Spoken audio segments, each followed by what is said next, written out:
izləyicilərimiz deyir ki, bağlanması çətindir. Yəni asan bir şeydir. Bax, bir dəqiqə biz öz avtomobilimizlə bağlayıb nümunə kimi sizə göstərirəm. Təkcə yəni bunlar deyil, bax bu modellərdən də var. Yəni istənilən növü var mağazamızda. Rayonlara da çatdırmamız var. Bax, bir ay yaxınlaşdır.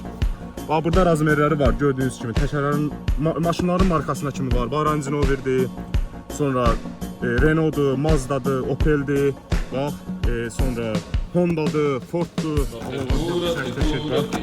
Gördüyünüz kimi, bax, Volkswagen'dir, sonra Mercedes'dir, Audi'dir, Fiat'dır, Skoda'dır, Cruze'dur, Hyundai'dir, Mazda'dır. Yəni istənilən maşınlara var.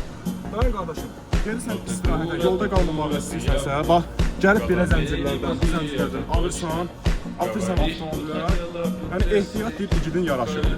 Alırsan, atırsan, gelirsən şirlənməyə. Qaydanda da sərbəst, yəni nə sürüşmə olur, nə bir şey olur. Ged istirahəti ilə mən qardaşım. Yaxınlaş mağazaya və yaxınlaşa bilmirsənsə, yazırsan səhvədəki nömrəyə düz ünvanınıza kimi çatdıram. İzlədiyi üçün çox sağ olun.